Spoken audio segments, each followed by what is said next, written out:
Allahu Akbar, Allahu Akbar, Allahu Akbar, Allahu Akbar, Allahu Akbar, Allahu Akbar. Salam ilahi menuntut kesatuan, maju serta membela kebenaran untuk negara, bangsa dan kemakmuran. Allah tegakkan, Allah tegakkan.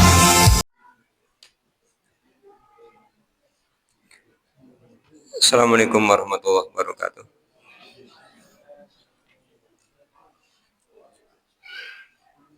Innal hamdalillah nahmaduhu wa nasta'inuhu wa nastaghfiruh.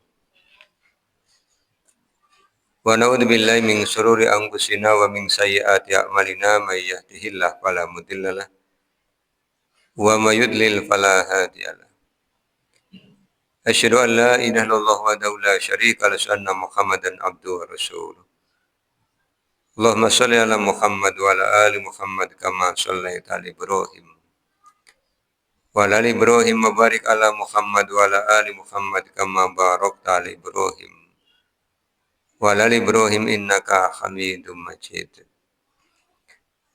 Bapak dan Ibu yang mudah-mudahan dirahmati oleh Allah, syukur alhamdulillah merasa senantiasa kita panjatkan kehadirat Allah Subhanahu wa taala atas seluruh limpahan nikmat yang telah Allah berikan pada kita. Salawat, salam dan keberkahan kita mohonkan kepada Allah agar senantiasa tercurah kepada Rasulullah Muhammad sallallahu alaihi wasallam dan keluarganya, sebagaimana Allah telah mencurahkan salawat, salam dan keberkahan kepada Nabi Ibrahim alaihissalam dan keluarganya. Bapak dan Ibu yang mudah-mudahan dirahmati oleh Allah, di pertemuan yang lalu kita sudah sampai pada bab 60, hadisnya 700 dan 701. Malam hari ini kita akan mulai dari bab 61, hadisnya 702. Imam Al-Bukhari memberi judul Babu Tahfifil Imamu fil Qiyami wa Itmamir Ruku'i was Sujudi. Bab imam meringankan sholat, menyempurnakan ruku dan menyempurnakan sujud. Imam Al-Bukhari telah berkata, Haddatsana Ahmad bin Yunus qala, telah menceritakan kepada kami Ahmad bin Yunus, dia berkata, Haddatsana, telah menceritakan kepada kami Zuhairun qala, Haddatsana Ismailu, telah menceritakan kepada kami Ismail qala, dia berkata, Sami'tu, aku telah mendengar Qaisan qala, dia berkata, Akhbaroni Abu Mas'udin, telah menceritakan kepadaku Abu Mas'ud, anna rojulan, bahwasanya seorang laki-laki qala, telah berkata, Wallahi, demi Allah, ya Rasulullah, wahai Rasul, ini sesungguhnya aku la ata'akhkharu an sholatil ghadati, sungguh aku tidak menghadiri sholat subuh, min ajli fulanin, dari sejak si fulan, mimma, daripada apa, yutilu bina, yutilu, dia memanjangkan sholatnya, bina, bersama kami. Fama, maka tidaklah ra'aitu, aku melihat Rasulullah SAW, Rasulullah SAW fi mau'idotin, di dalam memberikan mau'idoh, di dalam memberikan pembelajaran, asyadda ghadban, sangat marah, minhu, darinya, yauma idzin, pada hari itu. Summa, kemudian, qala, beliau bersabda, Inna, sesungguhnya, minkum, di antara kalian, munafirina, membuat orang lain lari. Fa'ayyukum, maka siapa saja di antara kalian, ma sholla bin nasi, yang sholat dengan orang-orang, falyatazawwaz, maka ringankanlah.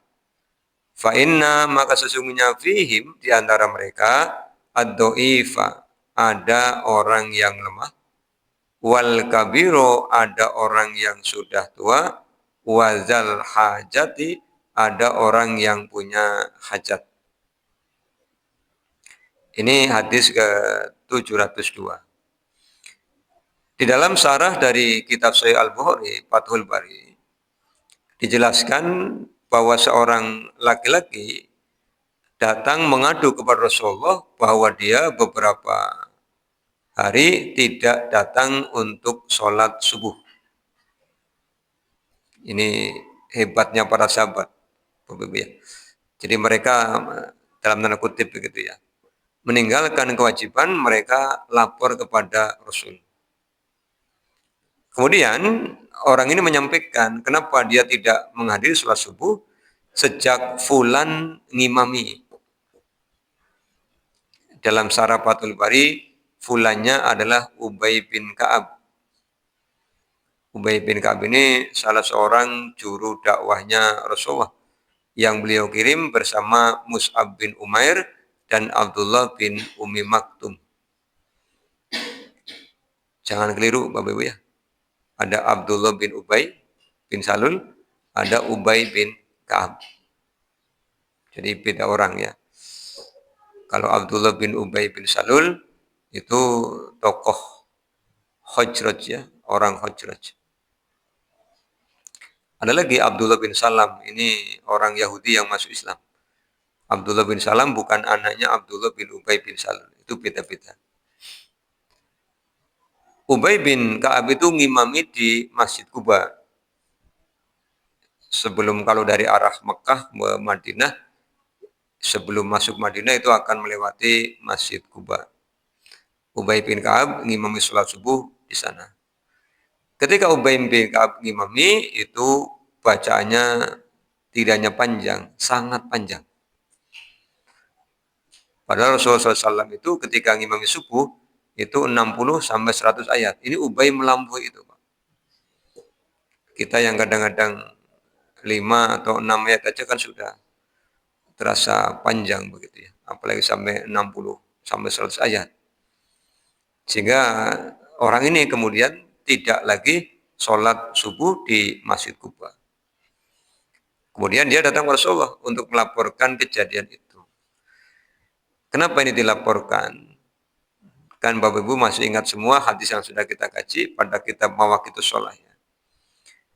Bahwa sholat yang paling berat bagi orang munafik adalah sholat Isya dengan sholat subuh. Jadi ada kekhawatiran kalau tidak lapor pada Rasulullah nanti menimbulkan fitnah, dianggap sebagai orang yang munafik, maka lapor.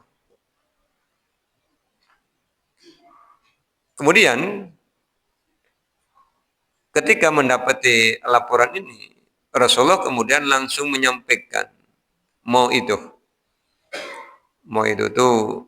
pembelajaran sudah diserap ke dalam bahasa Indonesia. Biasanya MC akan mengatakan Mau'idhah Hasanah disampaikan oleh Ustadz Fulan gitu. Mau'idhah itu pembelajaran. Diambil dari Al-Quran surah An-Nahl 125. Itu ada metode dakwah, itu ada 3. Ada hikmah, ada mau'idhah, ada mujadalah. Bil hikmah wal mau'idhatil hasanati wajadilhum billati hiya ahsan. An-Nahl 125.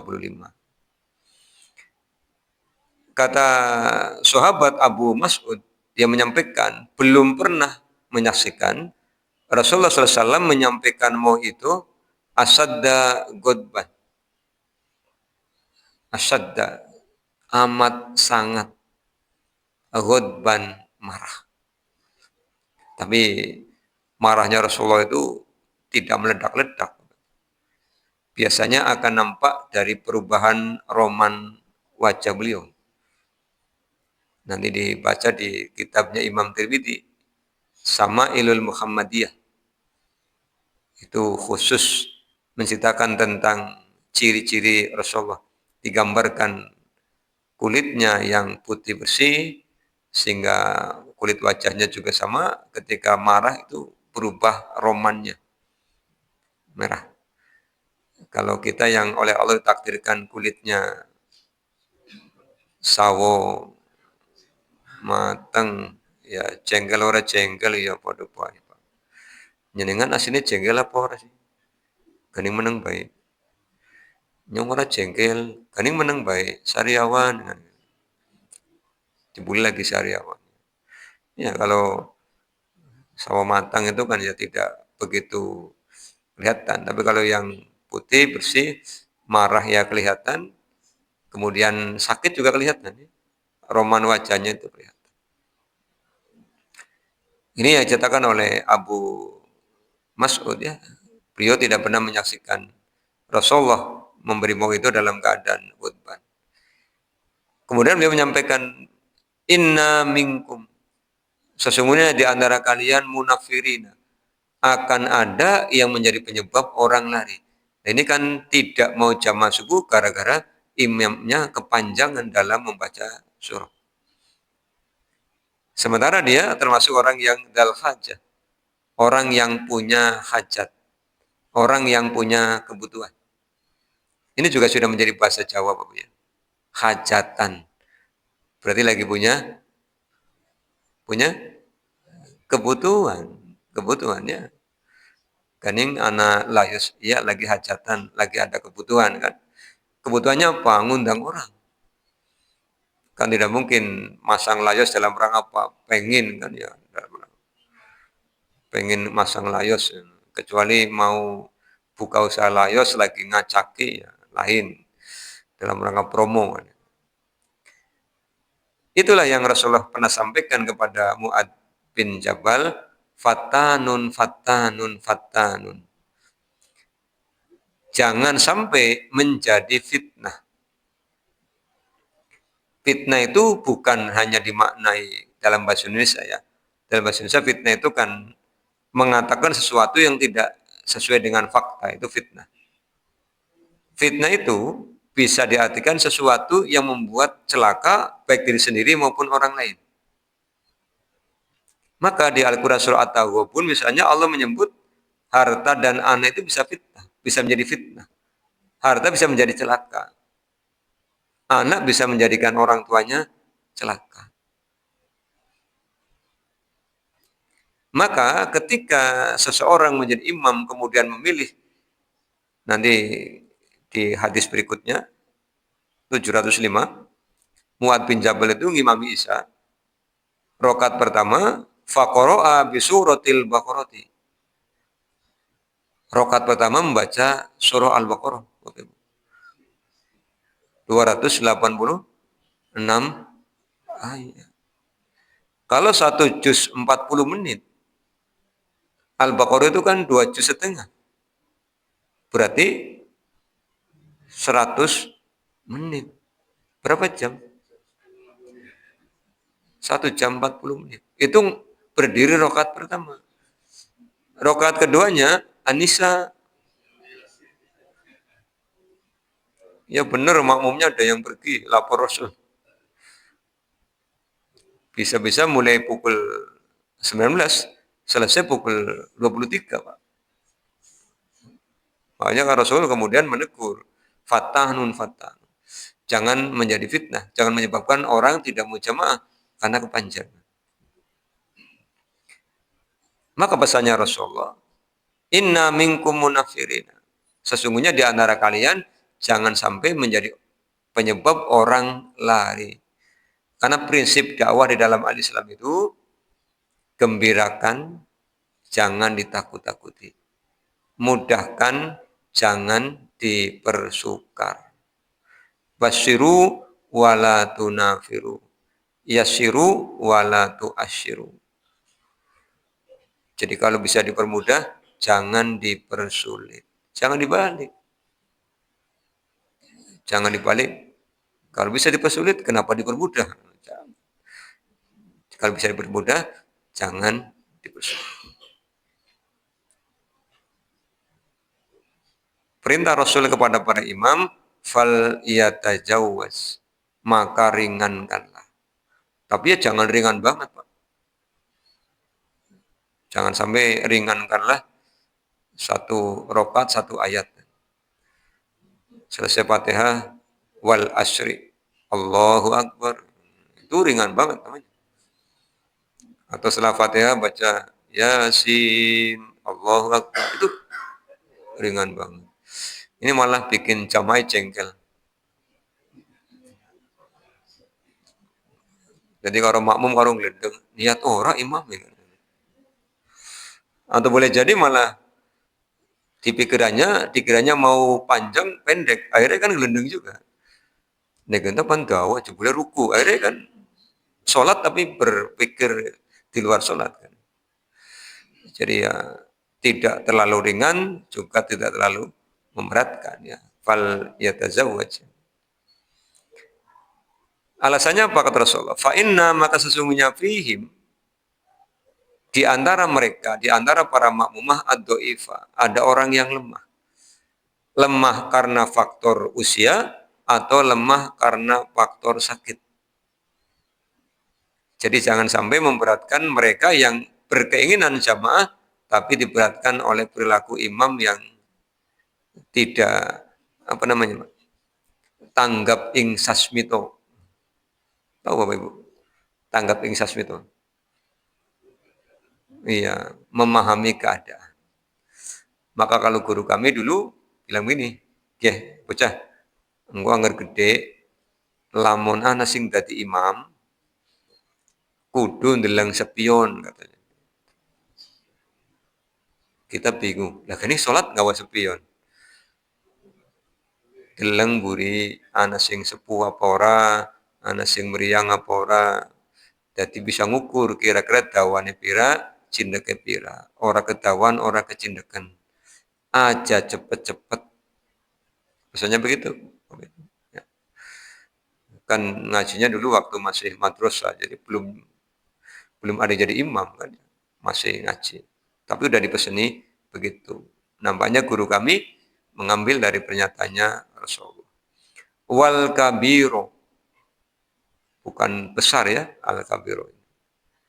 Wal kabiro, ada yang lanjut usia. Ini juga berpengaruh. Karena yang pernah Rasulullah sampaikan, setiap penyakit ada obatnya, kecuali tua dan mati. Wong nyatanya kalau usianya tambah, ya nikmatnya dikurangi. Ketika belum 40 tahun, ngadeg upacara, sajam kan, ayo. Begitu sudah di atas 50 kan, ngadeg suwe ya kunang-kunangan. Sholat lama ya denggule ndrek-dek kan begitu ya. Iya betul, langsung disetujui betul. Jadi ya ajak ketahuan. Juga jangan terlalu cepat. Karena kalau sholat diajak cepat, ya yang al-kabiru megap-megap. Sholat cepat nemen ya, kayak rengosan kan begitu. Kecepatan rengosan, kesuwenan dreg-deg. Nyaduke pimen. Sedang-sedang saja. Ini kayak syair lagunya Feti Perak ya, yang sedang-sedang saja. Ini nyanyi malah. Nah, kemudian yang ketiga alasannya apa? Wadzal hajati. Ada yang punya hajat. Boleh jadi ketika mau jamaah ada yang lagi mengikat janji. Apalagi janjiannya mau nerima bayaran. Jadi perantara atau broker atau maklar. Sudah ngitung ketika mau berangkat ke masjid, 2,5% sing 1 miliar oleh 20 juta. Wis kayak gue sing imami suwe, aduh kita 20 jutanya hilang bakal. Ya begitu. Salam kayak ngulad ngosok buka lawang karo ngebut orang bom-bom. Iya, zal hajah. Atau kebutuhan yang tidak dapat diwakilkan. Apa? Iya, kebutuhan yang tidak dapat diwakilkan. Ke kamar mandi itu tidak dapat diwakilkan. Wis lagi melenet, orang rampung-rampung kan akhirnya ngadu karo oya goya goya goya. Nah ini, makanya al-Islam itu benar-benar agama yang sempurna, Bapak Ibu ya. Jadi semuanya diatur untuk mendapatkan keselamatan dan rasa nyaman di dalam beribadah begitu ya.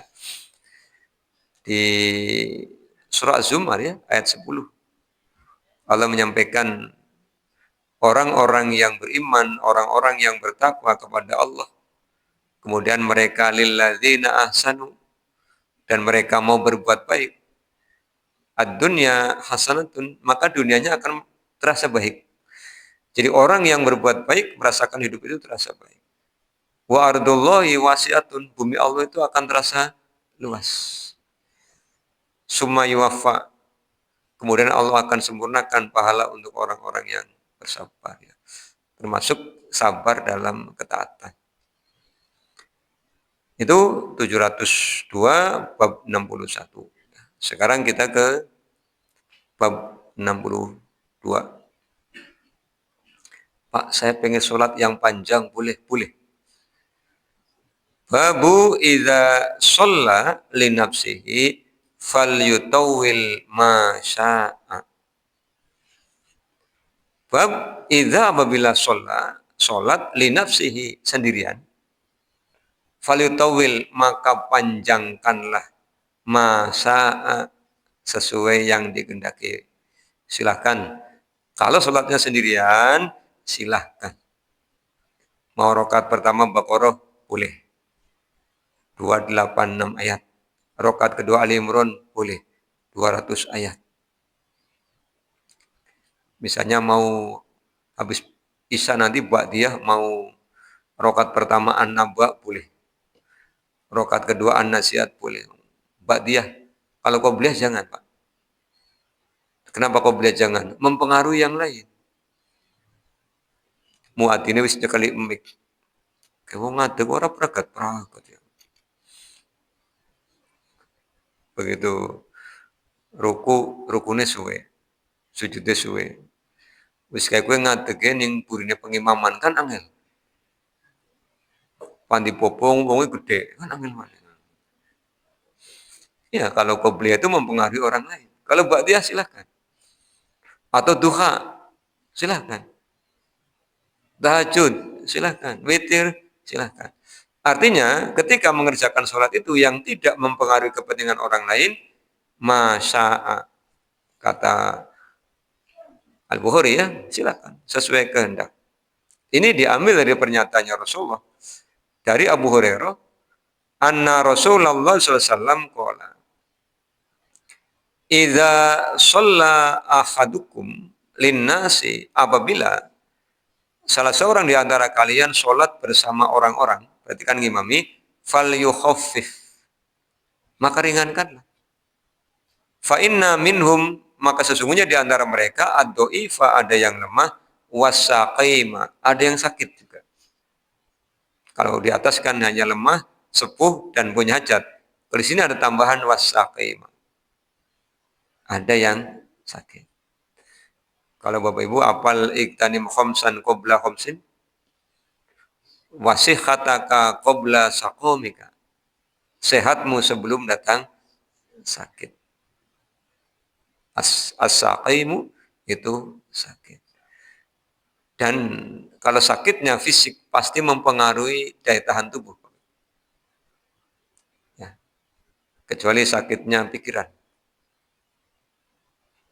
Ada yang sakit, Pak. Ganing bergas kayongnya. Iya lagi akeh yang dipikiri. Si bisa nih tanggal tua, akeh kancane kita berarti. Ini sakitnya sakit, obatnya gampang. Dinai abang-abang Pak, nanti cepat sembuh gitu ya.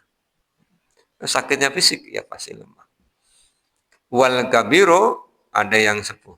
Wa idza shalla ahadukum min nafsihi falyutawwil ma syaa. Ini pertanyaan Rasul.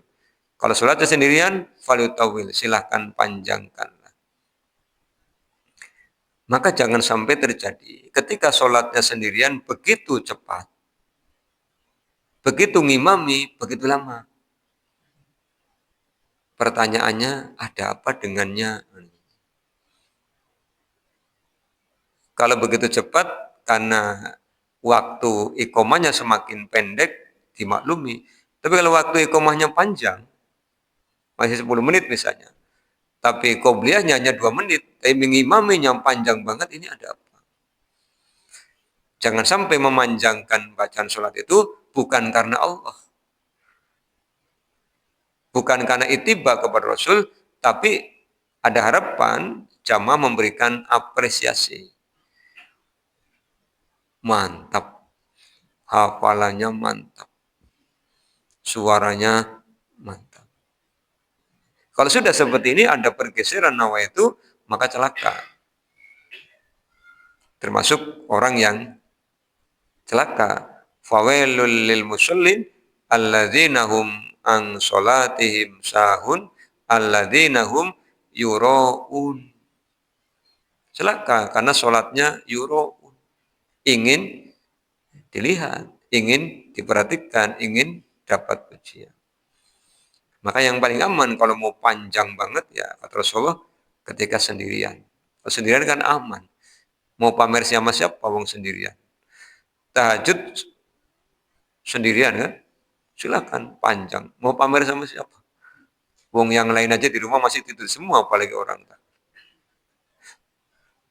Masa tahajud sambil live kan ya orang umum ya Pak. Live. Hai guys, aku lagi tahajud guys. Bahaya nanti tidak dapat apa-apa ya. Ini kembali Rasulullah mengajarkan kepada kita etika di dalam berinteraksi dengan sama manusia. 63 Babu man saka imamahu idza tawwala. Bab orang yang mengadukan imam apabila sholatnya panjang. Berarti kalau di masjid mengadukannya kepada siapa? Ya kepada DKM-nya berarti. Kan yang bikin jadwal imam kan DKM. Nah, sing imam ini tahu ketua DKM, ya ajukan kepada ketua yayasan. Kan gitu tertibnya, Pak. Masjid-masjid ini milik Allah, iya. Tapi secara hukum manusia itu kan diamanahkan. Ada yang ke yayasan, ada yang ke organisasi kan gitu. Biar nanti yang memberikan SK yang memberikan teguran. Oke Pak, aja tawa-tawa ada permintaan. Tapi tadi Bapak Ibu ya, ukuran panjangnya Al-Baqarah 1 surah ya. Ya. Jadi kalau baru 1 mukroh jangan diadukan dulu ya. Ya 1 surah bukan 1 mukroh. Awas takut ternak atau yayasan kan gitu ya. Nah ini ya, ukurannya muad itu Al-Baqarah 1 surah. Hadisnya sudah kita kaji ya. 704 tadi ada di 702 ya. Ini sama. Kemudian 705 sudah kita kaji di 701 tentang Mu'ad bin Jabal. Juga tadi sudah disinggung, jadi kita lewati. Karena isinya sama. Kita ke bab 64. Ini yang sering dilupakan. Babul ijazi fi sholati wa ikmaliha. Bab meringankan sholat dan menyempurnakannya. Berarti yang diringankan apa? Berdirinya. Berdiri kan kaitannya dengan bacaan. Yang disempurnakan apa? Rukuknya, sujudnya, duduknya itu disempurnakan. Jangan sampai kebalik. Bacaan yang panjang, tapi ruku dan sujudnya tidak sempurna. Apalagi bacaannya pendek, ruku dan sujudnya tidak sempurna lagi. Berarti ada 2 pelanggaran. Ini yang bercerita Anas bin Malik. Hadisnya 706. Kana Nabi SAW yujizus sholata wa yukmiluha. Adalah Nabi SAW meringankan sholat dan menyempurnakannya. Maka pesan beliau apa, Bapak Ibu? Ini baik sebagai imam maupun kalau kita sholat sendirian. Rasul berpesan, ruku dan tumak ninah. Iktidal dan tumak ninah. Sujud dan tumak ninah. Karena apa? Di era kita, tumak ninah ini bagian ruku yang hampir banyak ditinggalkan orang. Maka jangan membaca bacaan pada gerakan-gerakan itu sebelum sempurna.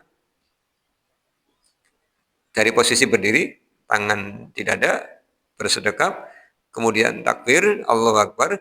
Begitu ruku, sempurna. Kalau ruku kan 90 derajat itu ya. Begitu sempurna, baru berdoa. Mau subhana rabbiyal adimi, boleh. Mau subuhun kudusun, boleh. Mau subhanakallahumma rabbana wa bihamdika Allahumma gfirli, boleh. Jangan berdoa sambil bergerak. Kalau berdoa sambil bergerak, nanti begitu ruku, rampung doanya, langsung dengel.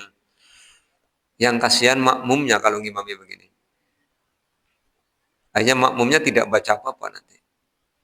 Lak dulu, baru berdoa. Tidak juga begitu. Sami Allahu liman hamidah. Tegak, baru berdoa. Mau yang paling pendek boleh. Rabbana walakal hamdu. Mau yang agak panjang boleh. Hamdan kasiron toyiban mubarakan fi. Mau yang paling panjang boleh. Allahumma rabbana lakal hamdu. Mil'us samawati wa mil'ul ardi. Wa mil'u ma syi'ta min syai'im ba'du. Ahlas sana'i wal majdi. Ahaqqu ma qalal abdu. Wa kulluna laka abdun. La mani'a lima a'toita. Wa la mu'tiya lima manata. Wa la yanfa'u zal jaddi mingkal jaddu. Tapi sebaiknya kalau ngimami jangan baca ini. Apalagi makmumnya bacanya Rabbana walakal hamdu. Makmumnya sudah selesai, imamnya belum selesai. Akhirnya mikirin lagi, imamnya baca apa ya? Menang baik sebenarnya. Kalau sendirian silahkan. Demikian juga sujud. Nempel dulu 7 tulang itu. Perkara mau turun lututnya dulu ya boleh, mau turun tangannya dulu ya boleh. Kalau turun lututnya dulu mengikuti hadisnya Wa'il bin Hujri. Kalau turun tangannya dulu mengikuti hadisnya Abu Hurairah. Jadi jangan sampai habis sholat kemudian berdebat ganingnya dengan denggule disit. Nah, ini berdebat tidak. Memang ada contoh. Begitu tulang sudah nempel semua, kemudian baru berdoa. Mau doanya sama dengan ruku, ya boleh. Subhanakallahumma rabbana wa bihamdika Allahumma gfirli. Mau subhana rabbiyal a'la, ya boleh. Mau subuhun kudusun, ya boleh. Sempurna. Duduk juga sempurna dulu, baru berdoa. Mau 5 boleh, mau 8 boleh. Kalau 5, Allahumma gfirli, warhamni, wajburni, wahdini, warzukni. Itu 5. Mau yang 8 ya boleh. Rabbi gfirli, warhamni, wajburni, warfa'ni, warzukni, wahdini, wa'afini, wa'fu anni. Boleh. Tapi duduknya sempurna dulu. Jangan sampai dari sujud ke duduk sambil gerak sambil baca. Jadi begitu serok langsung ngadeg maning. Tidak. Ibaratnya orang mau mertamu itu. Tahu mertamu, Pak? Jenengan tahu mertamu apa tidak? Apa taunya mertua? Mertamu itu dolan. Yang namanya orang mertamu itu ya ketuk pintu, ucapkan salam. Jangan duduk sebelum disilahkan. Setelah duduk, baru menyampaikan maksud dan tujuan. Jangan di depan gerbang menyampaikan maksud dan tujuan, begitu pintu dibuka, rampung ngomongnya. Itu seperti orang yang sholat, gerak sambil baca doa. Akhirnya kan, nanti tidak ada rasanya. sennya tidak dapat, tidak nikmat. Jangan, Pak, sing penting tak, bukan sing penting. Sholat itu penting. Maka kerjakan sesuai dengan kaifiah, kesempurnaannya. Ini kata Anas, Rasul meringankan bacanya, tapi wayuk miluha, menyempurnakan gerakan-gerakan sholatnya. Dinikmati Bapak Ibu ya. Itu bab 64. Bab 65.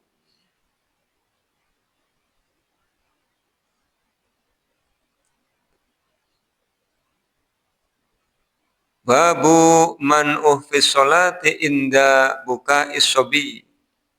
Bab orang yang meringankan sholat ketika ada tangisan sobi. Tahu sobi Bapak Ibu? Sobi. Sobi itu bukan bayi ya. Sobi itu di atas bayi, di bawah mumayyiz. Mumayyiz itu 6-7 tahun ya. Sobi itu di bawah itu. Balita lah. Sobi itu balita. Bayi bisa melaku. Hah? Oh, 2 tahun. Angan bayi lah nggak sih bisa melaku ya.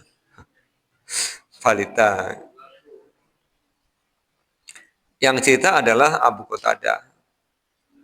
Rasulullah SAW, Nabi SAW itu bersabda, ini sesungguhnya aku laku mubis sholati. Sungguh aku sedang berdiri sholat. Uridu aku yang menginginkan an utawila fiha. Aku menginginkan memanjangkan sholat.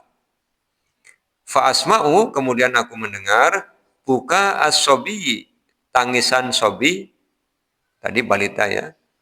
Fa'atajawwazu, maka aku meringankan fi sholati, sholatku. Jadi ketika Rasulullah takbir, sudah niat untuk memanjangkan sholatnya.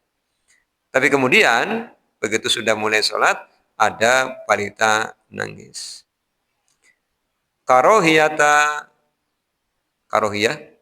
tidak menyukai. An asukko, memberatkan ala ummihi, atas ibundanya.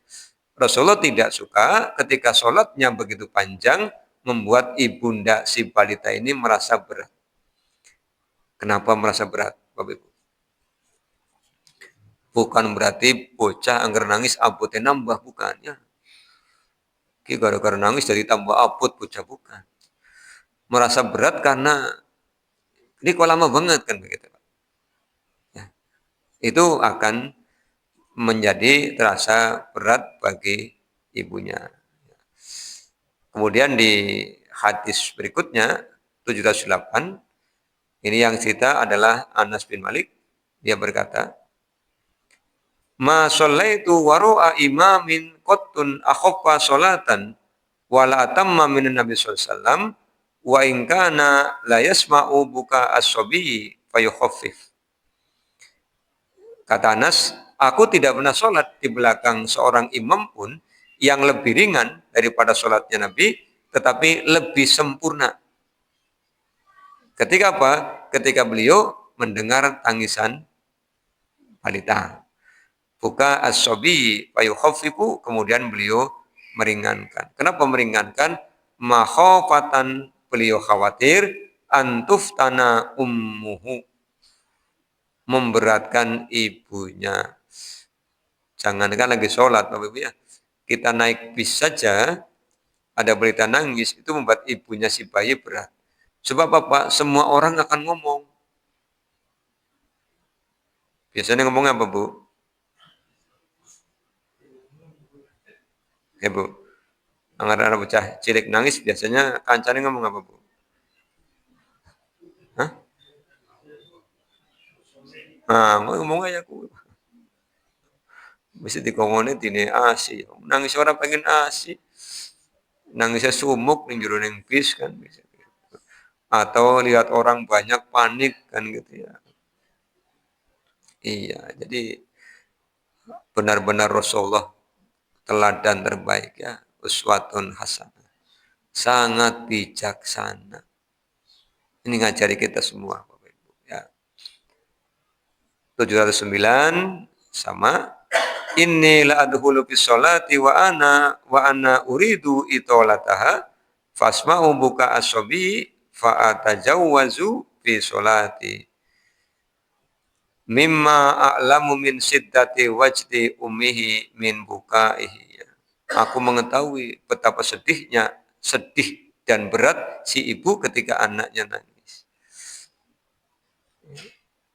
Kalau tidak percaya nanti tanya istrinya masing-masing, Pak.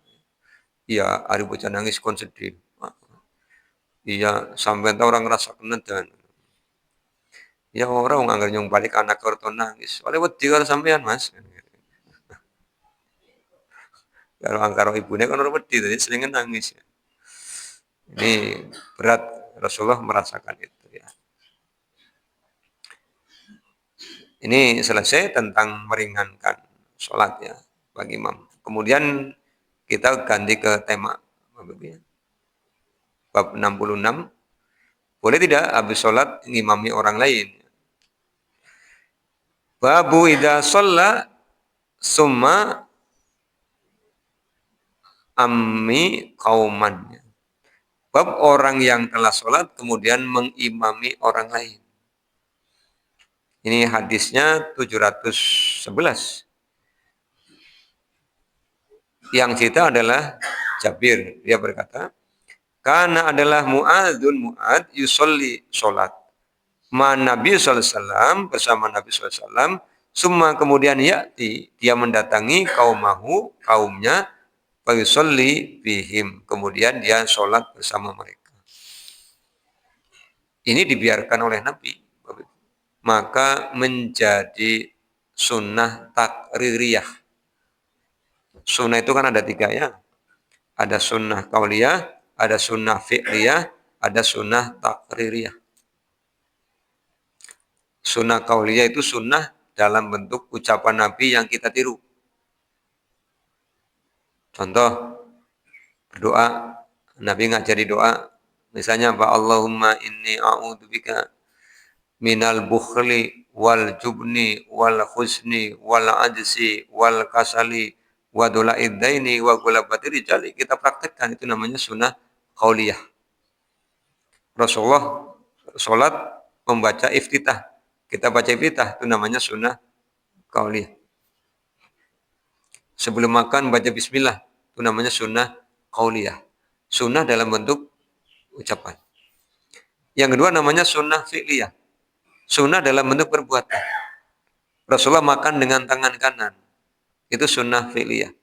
Mengenakan baju mengawali dengan anggota tubuh sebelah kanan. Nyisir rambut anggota kepala sebelah kanan. Itu namanya sunnah fi'liyah. Yang ketiga sunnah takririyah. Perbuatan sahabat dikerjakan ketika Rasulullah masih hidup. Rasulullah mendiamkan. Maka ini menjadi sunnah. Mu'ad bin Jabal itu senantiasa sholat bersama Nabi. Tapi kaumnya tidak mau sholat kalau Mu'ad tidak ngimami. Jadi Mu'adnya ke Nabawi, jamaah, selesai dia segera pulang untuk ngimami kaumnya.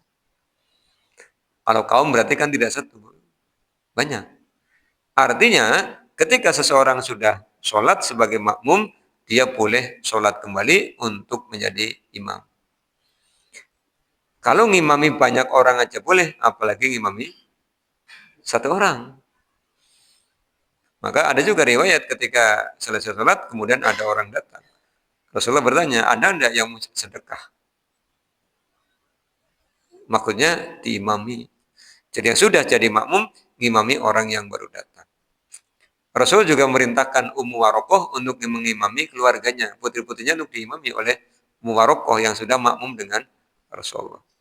Jadi bapak-bapak yang sholat di masjid ini, kalau tidak ngajak istri, kemudian pulang, istri tanya, sudah isya belum, bisa ditawari, mau jamaah. Sih, bapak belum sholat, sudah, kan ini menawari jamaah. Ya, sedekah. Yang sudah sholat, dipahali sedekah. Sedekah apa? Sedekah memfasilitasi orang mendapat pahala jamaah. Yang tidak ada contohnya, ngimami 2 kali. Sudah jadi imam pulang imami lagi, itu yang tidak ada contohnya. Karena tidak ada dalilnya maka tidak boleh. Ibadah itu hukumnya haram kecuali ada contoh, kecuali ada perintah. Kalau tidak ada contoh, tidak ada perintah menjadi haram. Meskipun pengen ngimami lagi Pak, tidak boleh. Cukup sekali. Dan nanti ada yang datang lagi, lah yang tadi jadi makmum bukan paling ngimami ya runtung-runtung. Nah, ini di Sahih Al-Bukhari bab 66 hadisnya 711. Memang yang seperti ini kurang familiar. Bahkan mungkin kalau belum membaca hadisnya, belum mendengarkan nasihat dibacakan, menimbulkan pertanyaan. Kan sholat mana kan begitu ya? Oleh Pak. Oleh. Si bisa nih oleh. Karena zaman Nabi pernah dilakukan oleh sahabat Mu'ad dan Rasulullah mendiamkan, berarti boleh. Rasul malah nyuruh Ummu Warokoh. Ini dalil-dalil yang membolehkan seseorang bersedekah memfasilitasi orang lain untuk sholat jamaah. Bapak dan Ibu yang mudah-mudahan dirahmati Allah, sampai bab 66, hadisnya 711 ya. Kalau ada pertanyaan silakan. Ya.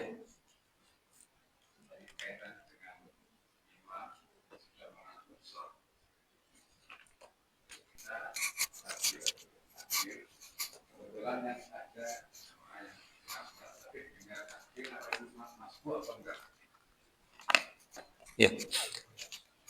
Kriteria masbuk adalah orang yang tidak mendapati takbiratul ihramnya imam. Rasulullah akan menyampaikan, imam dijadikan untuk diikuti. Apabila dia takbir, maka takbirlah. Jadi begitu imam takbir, begitu imamnya takbir, Allah Akbar, kita di belakang Allah Akbar. Itu tidak masbuk, namanya muwafiq. Tapi begitu imam Allah Akbar, kita masih diam, malah ngobrol karo kancane ning iringnya ning mburine. Malah takon sarungnya anyar, regane pira. Imam sudah baca Fatihah baru Allah Akbar, takbir, itu masbuk. Meskipun barisnya sop pertama melihat imam takbiratul ihram.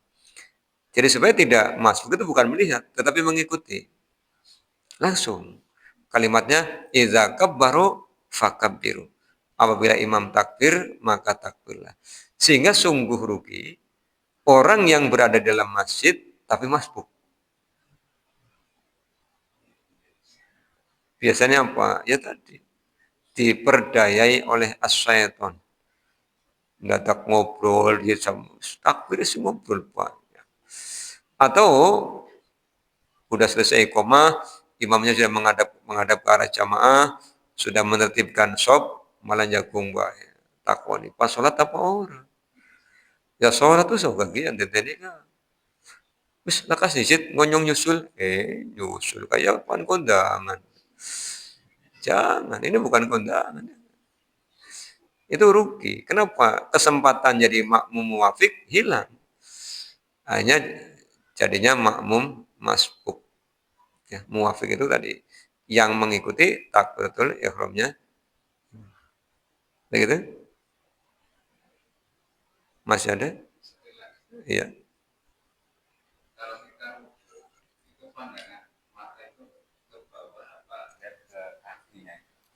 Iya.